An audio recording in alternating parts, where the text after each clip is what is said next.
What was once the Nexus is now the Pixel. This is the Google Pixel XL, the larger version of the Pixel. And this is Google's flagship for 2016. This is the first time Google has taken control not only of the software, but also of the hardware of this device. Sure, the device certainly is made by HTC, but its branding certainly doesn't suggest that. But is Google's first attempt at a complete phone worth taking a look at? I'm Kevin the Tech Ninja, and let's find out.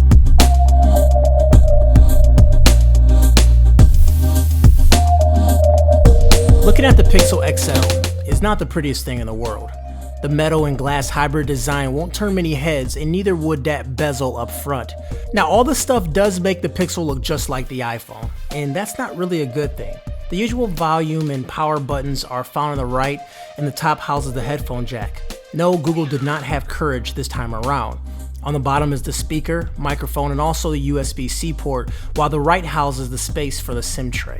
The cameras are in their usual places on the front and the back, and then you also have your fingerprint scanner on the very back as well. Combine all that with a 5.5-inch display, and it makes for a rather chunky design, which the Pixel XL is at 4.5mm thick. The glass panel on the back is also an interesting design choice. It's not grown on me just yet neither. It actually is pretty annoying because it can crack, and this thing gets fingerprints like none other. So of course, if you don't like the color options, you always can debrand your device. For just a few bucks, you can upgrade the look of your phone, you can change it up a bit, and you can also help your device from being so slippery. On a side note, I'm not sure if this is my model or not, but my volume button up is very loud versus the bottom button. It feels a bit more chintzy as well, and it's something that I'm going to keep my eye on. Now, in spite of its design not being its strong point, there is so much to like about the Pixel. The vivid contrast on the AMOLED display looks great. All the colors pop, and when you combine that with the Quad HD resolution, you have yourself one great looking display. Overall, it may be a bit on the cool side for some people, but I think it looks really good. Over the years, we've seen Google step up and bring flagship specifications on their phone, and this year continues the trend. The Pixel XL comes with the latest Snapdragon 821 processor at 2.2 GHz and the matching Adreno 530 GPU. That extra 10% boost is welcome, and combine that with the latest Android 7.1 makes every task fly with both real-world usage and also in benchmarks. Since the OS is light, you don't have that SAM lag that you see with TouchWiz. Boom, apps open up with no shutter or lag. As you'd expect, the software is clean, but for me, I'm a bit disappointed with the design. I know I'm nitpicking, but the icons seem to be inconsistent and the folders are ugly. Also, they changed the way you access the launcher. It's now a swipe up instead of a tap.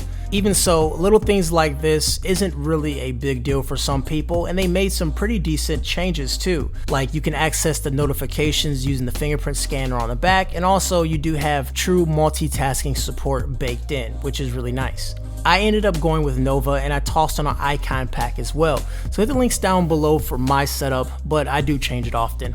Now, Google Assistant is one of Google's selling features for this phone, and it does make a really nice appearance on Android 7.1, and it's actually only officially available for Pixel devices right now.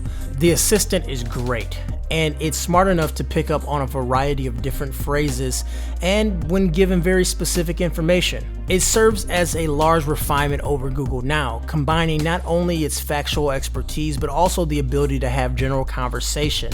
I do wonder if this will make it to other Android devices eventually, but I'm not quite sure. Google Assistant is amazing already, and now it works with if this then that, so it just makes me really excited about what's coming out for Google Assistant. And I have it actually hooked up to my TV, so check this out. Okay Google,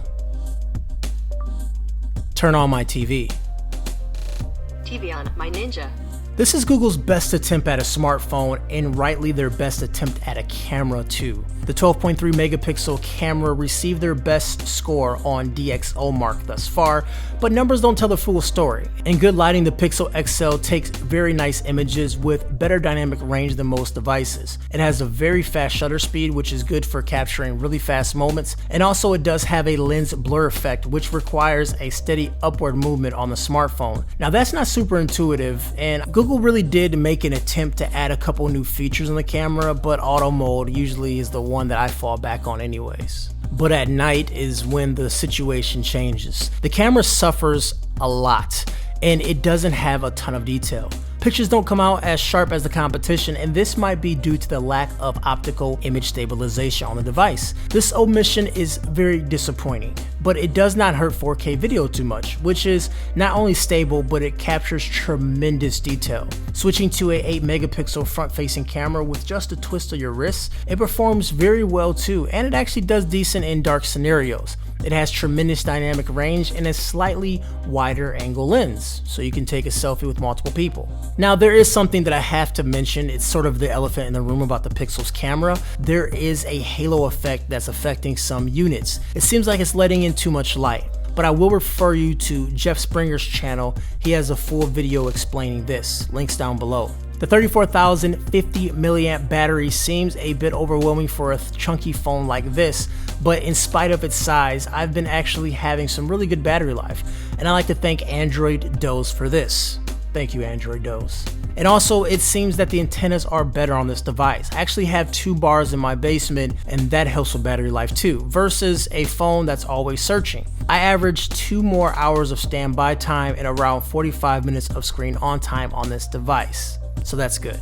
Speakers on board are meh, and they lack depth and just sound bad. I know some people like the speakers, but for me, no bass at all in your music is something that makes it sound tinny and reminds you that you're using a cell phone and not like an actual speaker. It's a downgrade from the 6P for sure.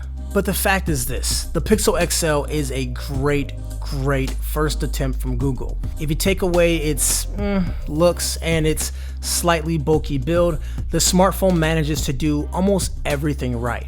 At $749, Google's days in the affordable market are long gone. But if you're charging this much money, make sure you make the phone right and make sure it competes with other flagship phones, which it does. I think Google is in the flagship market, and I think their price is what it is. Sure, this phone looks like an iPhone without a button, but when you compare this phone spec to spec and performance to performance, this phone does deserve to cost what it costs. The Pixel phones are the next flagship phones for Google, and they're gonna be at the flagship price, for better or worse. I'm Kevin the Tech Ninja. If you liked the video, give it a thumbs up and hit subscribe to my channel for more great videos. I'll talk to y'all folks later.